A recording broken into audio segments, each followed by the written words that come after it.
there's something lurking in your small town.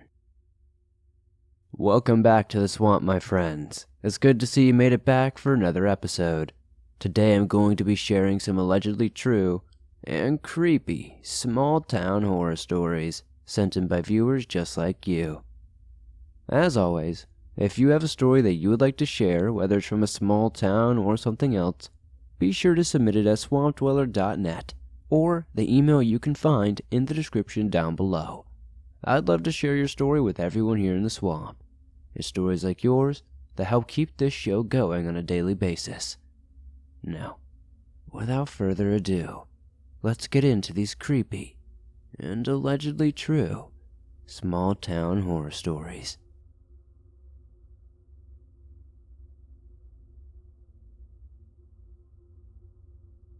About a year and a half ago in June, my brother and I were driving back from Ely, Nevada to Las Vegas. If you know Nevada, you understand how sparsely populated the state is outside of Reno, Carson City, and Las Vegas. So, we are about an hour or so into the drive when we realized we cannot make it back without falling asleep, as it was already late at night. We agreed to stop at a hotel for the night. We come to a town called King. I have never heard of King, Nevada, nor have I found anything about it since.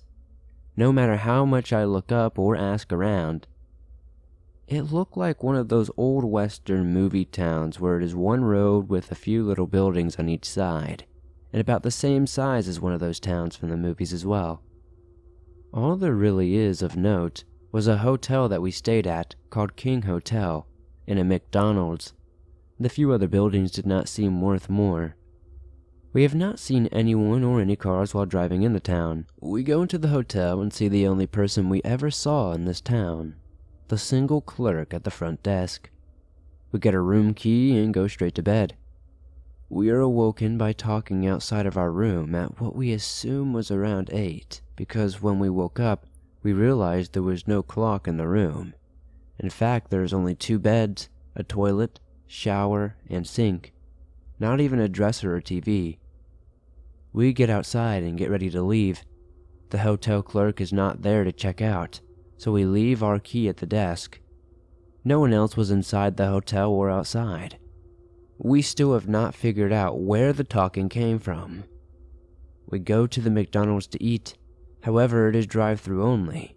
We order our McMuffins at the drive-thru, round the corner to pay, and get our food at the next window. We see the bag already sitting there on the shelf outside the window, with the window closed and dark. We get our food and leave without paying. We did not want to stick around anymore. We were honestly getting a bit scared at this point. There was no self-service, nor do we remember ever arriving there. We just remembered suddenly finding ourselves in that town. I was recently reminded of this because a few hours ago I had read green text about similar experiences someone had in Utah. We only saw one person there. It was the hotel attendant. We drove for probably another half an hour before we saw any road signs again. He and I both remember it the same, so I do not think we hallucinated or anything like that. Does anybody have any ideas of what happened in that town?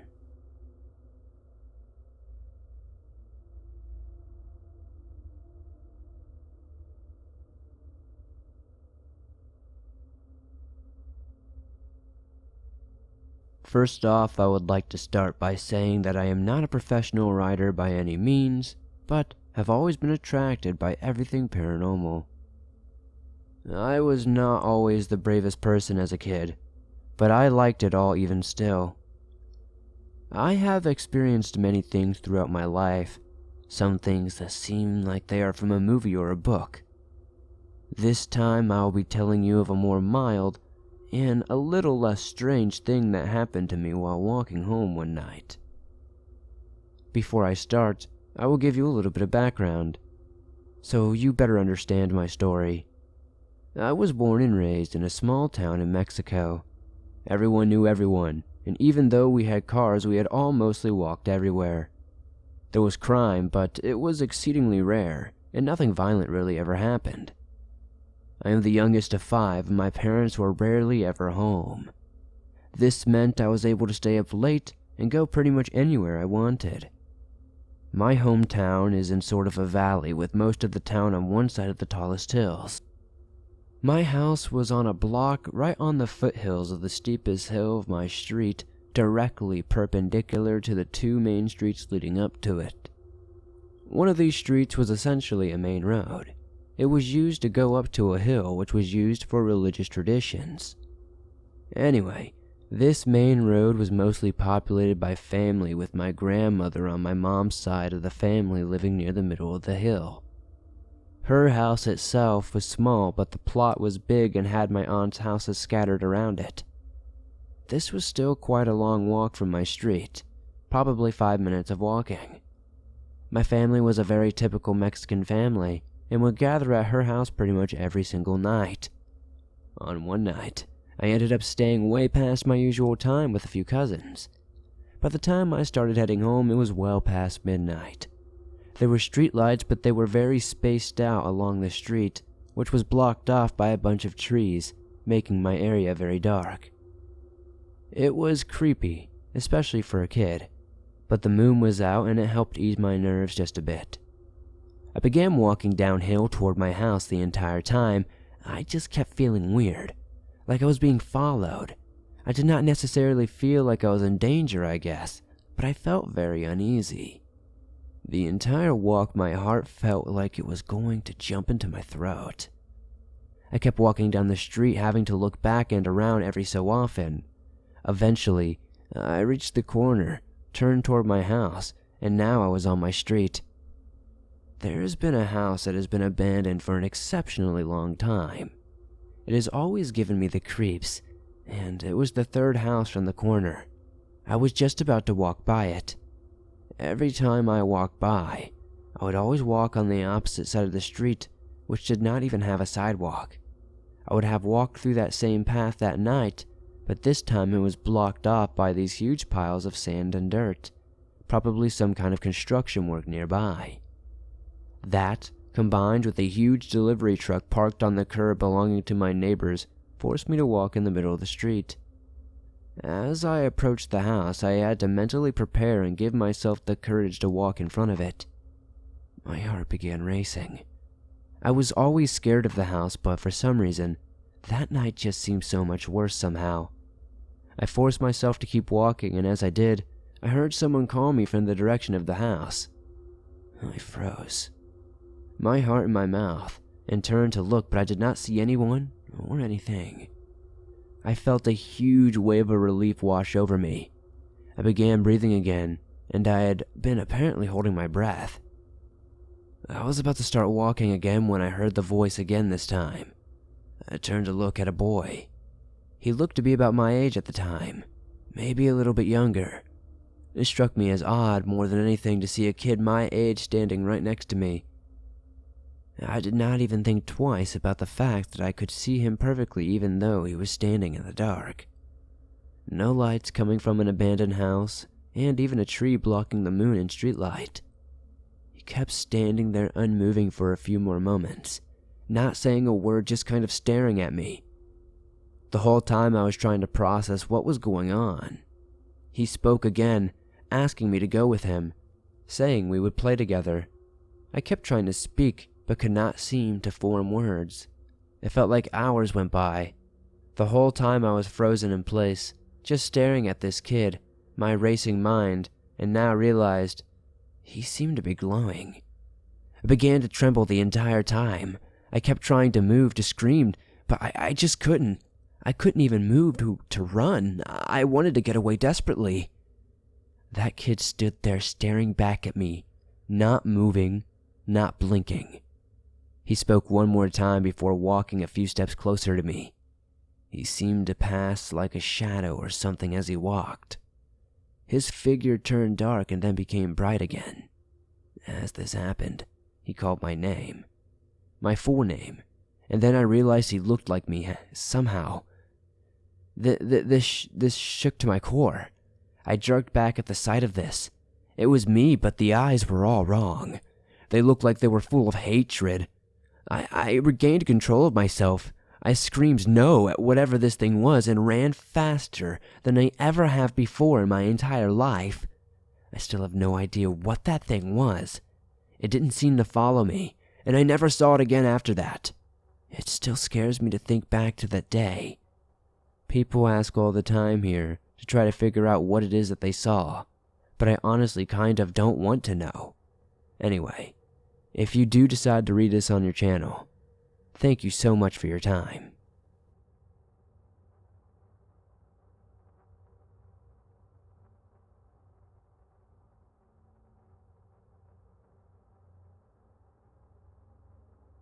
So I live in a small town inland of the coast of New South Wales. I say in a town, but the house is situated a few kilometers out of the town. It is the kind of area you can see your neighbors in the distance, but you would really have to be screaming bloody murder for anyone to really hear you. A few more kilometers up the road, and it turns to the solid bush and national park. It is an old dirt road with trees on either side. Quiet, apart from a few dirt bike riders who go there mostly on weekends and the occasional lost car, full-wheel drive, or person collecting wood.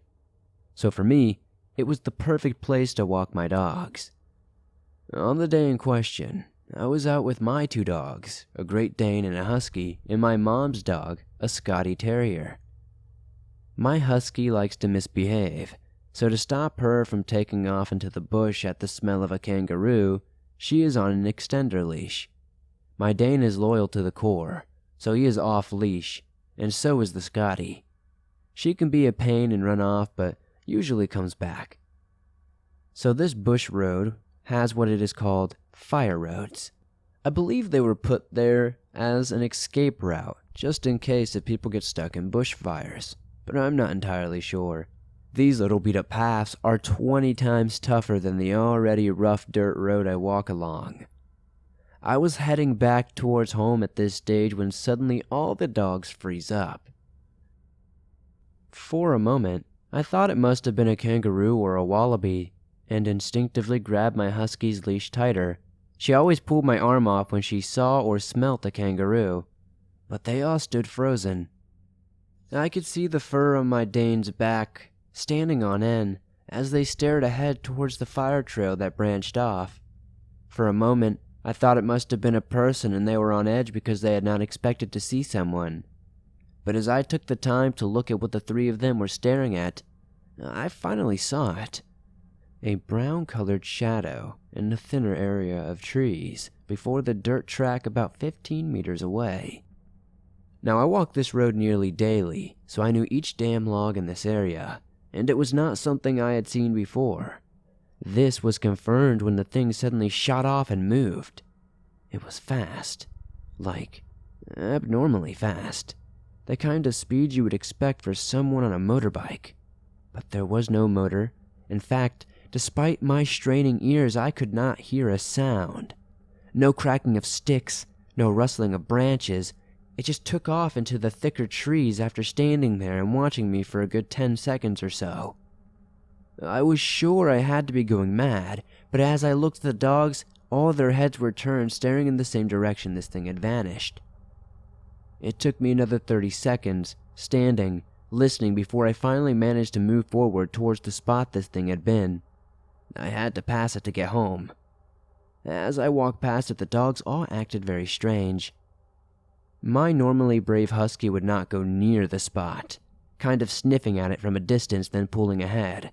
The Dane did a full circle of the spot, going to the furthest point on the other side of the road to avoid it. His tail was tucked between his legs, and the Scotty followed him, cowering in his shadow. I had never seen them act like this before. Normally, if there was an animal or a scent, they would all barge each other to sniff it, but they wanted nothing to do with this spot. If it were a person, my Dane would normally go into defense mode and stand guard, so I do not think that is what this was. Walking in this area so often, I knew the sounds of kangaroos, wallabies, birds, snakes, even feral deer. But this thing? It moved like it did not touch the ground. Not a sound. Had the dogs not been there and reacted at the same time, I would have thought I was just imagining it or I was insane. but the silence of the bush after, it made me feel not so right.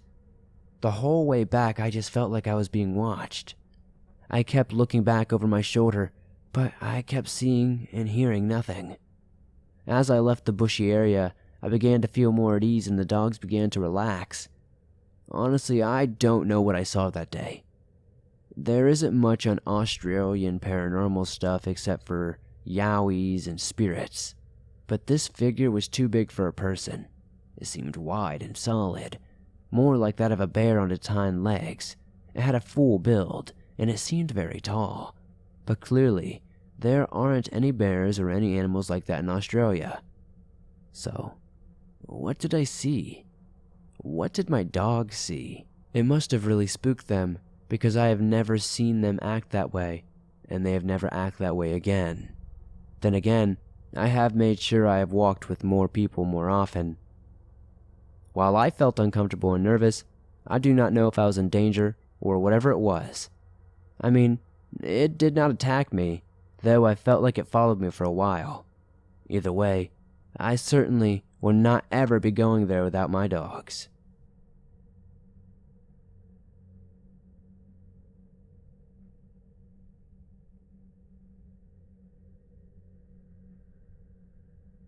About 3 years ago, I lived in a small Indiana town. Even as a kid, I always wanted to live there. It is the perfect town. Not too big, but everything is within a few minutes' drive. Groceries, bowling, movies, and bars. The house I rented at the time was on a quiet street that sat at the very bottom of a valley. I never really knew anyone around me other than the neighbors that lived just north of me. After a couple of years of living there, I was sitting on my roof porch one evening when I see this girl that I've never seen before. I could tell that she clearly was not from around there. She was kind of a hippie-looking girl, and you really did not see that in a small town like this. She was walking down the sidewalk with her phone trying to get service. She turned and asked me if I knew of a good spot to get cell service. I told her it was hard because of the way the valley was, and the only way I normally got service was by Wi-Fi calling through my internet provider. She kept walking, and that was the last I had ever seen of her. A few minutes later, the neighbor that lived next door came over to me and asked if I knew who that girl was. I told her no and what happened with the girl asking about the cell phone service. My neighbor then proceeded to tell me that that girl was actually some kind of paranormal investigator from Texas. She and a couple of her friends were paid to come to this town every year by some neighbors a little further up the street.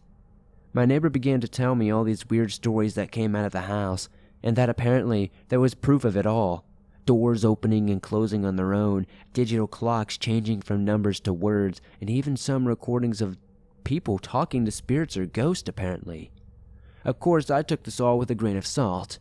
I am always down for a good ghost story, but I'll be honest, I've never really fully believed in them. As far as I knew, the investigators stayed for a few days before they took off back to Texas. I never heard of them finding or discovering anything, really. A couple of weeks went by and I forgot all about this. I was working the night shift at the time at a state prison not far from Indianapolis. I would come home every day at about 7 a.m., take a shower, and go right to bed.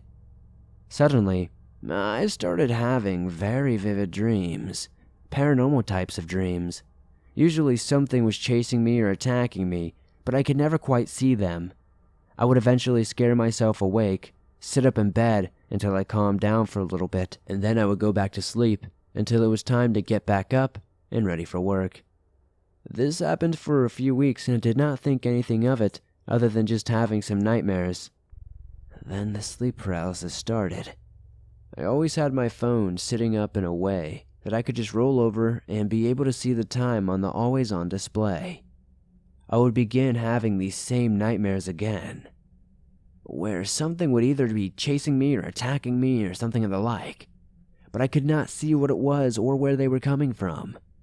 Then I would try to wake up, and I would open my eyes just enough, and I was able to look at my phone, but other than that, I was unable to move. What really freaked me out, though, was that I could see something floating in the corner of my bedroom just above my phone. It did not have a face, but it would just sit there in the corner of the ceiling, looking down at me. I would eventually go back to sleep and wake up and get ready for work when my alarm went off. To be honest, I was kind of enjoying it in a weird way. I always described it to people as going through a haunted house. I am scared to death while it is happening, but after I wake up, I just kind of laugh it off and thought, man, that was wild.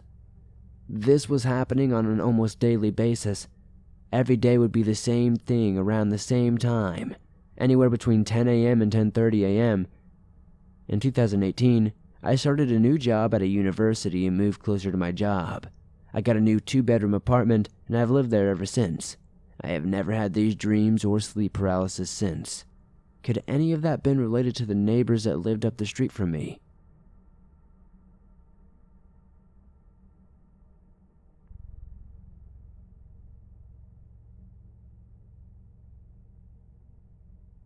When I was 16, me, my dad, and my brother lived in a house where I just recently learned that some really messed up stuff happened. We moved out of that house around 2015, but our landlord, whom we have remained friends with, told us some stories about previous tenants, which have definitely explained what I felt and saw in that house. First of all, this house is in a very small town. One of the tenants was a recluse college student who ended up shooting himself in what was my bedroom. Another tenant was found to be cooking meth in the garage and supposedly attempted to shoot himself when the authorities discovered what he was doing. Several other tenants came and went, but none of them ever stayed for very long. I imagine it was because of the dark energy that I also experienced. The house was built in the 30s sometime, but our landlord didn't buy it until the late 2000s, so who knows how much other stuff actually happened there. But I digress. I remember from the very first time I went in the house, it just didn't feel right. It felt violent. It felt depressed. When I was in there, the air almost felt staticky. Apparently, my dad felt the same way but didn't want to tell me as he thought it would freak me out. I should mention that we did have a working carbon monoxide alarm in the house, so I don't think that is an answer for that. Also, we had a lot of bad luck in there. Nothing seemed to go right. From getting injured all the time to fire starting, everything went wrong. I remember hearing screams from the garage and a constant feeling of someone 7 feet tall following me and looking down onto me. My bedroom, where the suicide occurred, is where I felt the most depressed and had the most paranormal experiences. On several occasions, I would hear gentle sobbing coming from the closet, and I would hear my name and random words whispered into my ear. Occasionally, I would hear someone vomiting. Then my dad's ex-girlfriend, who recently died, and her kids moved in with us. They were evicted from their house. Her kids would kill animals and say a ton of creepy stuff, even threatening to kill me in my sleep. I wanted them out as soon as possible, but they were abused, so I was attempting to be sympathetic. But there was only so much I could handle. My dad discovered his girlfriend to be cheating on him, and also that they were a heroin and meth addict, and that's where he drew the line and I kicked them out. His girlfriend was very nice and funny, and was always super kind to me, so I was sad to see her go, but not her kids. The day she left, she gave me a stone crystal used for stress that belonged to her father who was murdered when she was a kid. I forgot about it and left it in a random box when we moved out. I was so glad when we moved out, but I felt like the stuff there was still following me and inside of me. As my dad was unpacking, once we moved into our new house, he found the stone and asked if I wanted it. I told him I didn't. He felt it could be carrying some sort of energy, and we threw it into the field. Over time, I felt the stuff that was following me eventually faded away, but never really entirely. This could be because my dad hung on to some of his ex's stuff she left behind. I just recently found out his ex died, which was quite a shock and very sad, but I'm thankful I don't live there anymore.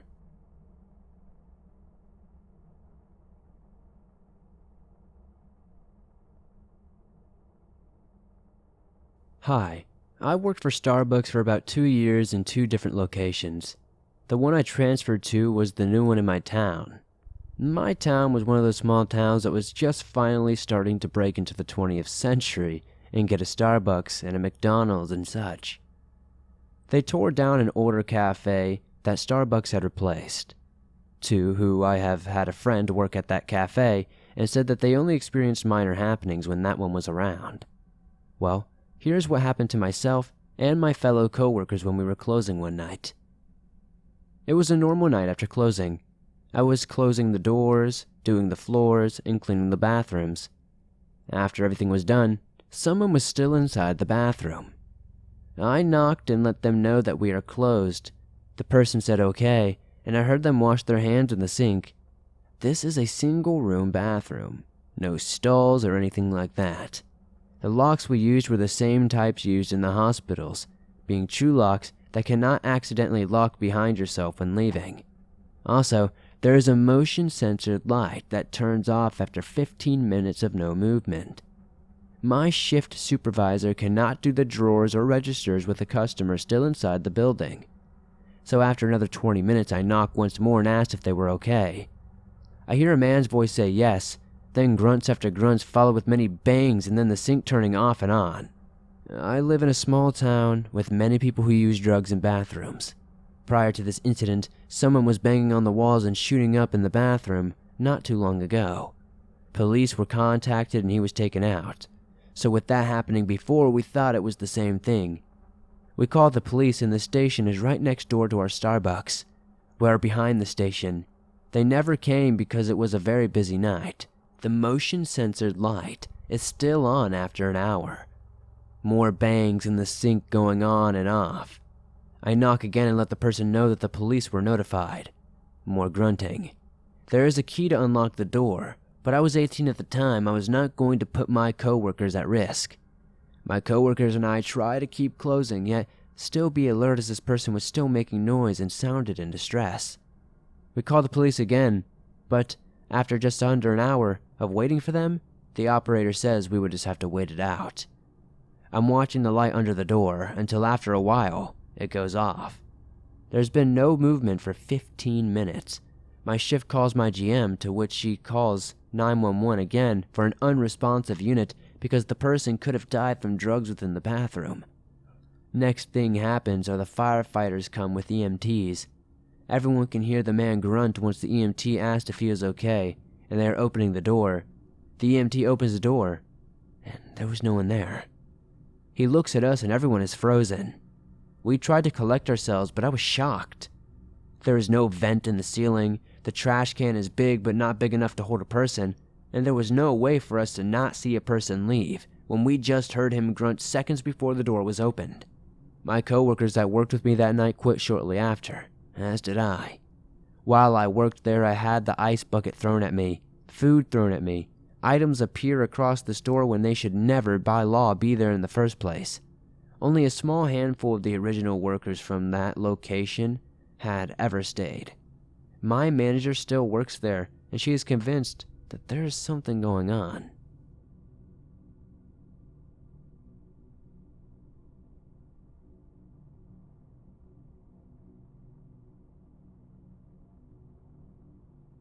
Thanks for listening to these creepy and allegedly true small-town horror stories sent in by viewers just like you. If you enjoyed these stories, please be sure to hit that like button, as it helps me out a ton. If you're listening on iTunes or another podcast platform, give me a 5-star rating, as that helps me out even more. If you're new to the channel, why not subscribe and turn on notifications to never miss a new video? I upload them almost every single day, and all things natural and supernatural. If you have a story that you would like to share yourself, whether it's from a small town or a different topic entirely, be sure to submit your story at swampdweller.net or the email you can find in the description down below. I'd love to share your story with everyone here in the swamp. It's stories like yours that truly help keep this show going on a daily basis. I would love to know in the comments down below what story was your favorite tonight. I'd probably say, honestly, that last one might be mine. Something about a haunted Starbucks just seems like it might not be fun, as most Starbucks I've been to personally have been pretty small spaces. I'm also just a Starbucks coffee fan. Anyways, if you guys want to support the channel outside of hitting that like button and subscribing, maybe check out the merch store. I've got t-shirts, face masks, hoodies, and just about anything else you'd want. Also, if you're on the go and you don't have YouTube Premium but still want to listen to your favorite scary stories from the swamp, be sure to download them absolutely free from iTunes, Spotify, Stitcher Radio, and just about everywhere else you find your favorite podcast online. And like I said, it's absolutely free and always will be. Thank you guys, as always, for supporting the swamp the way you do. 2021 is looking like it's going to be a great year, and I'm excited to see what happens. I'll see you guys soon with another creepy video.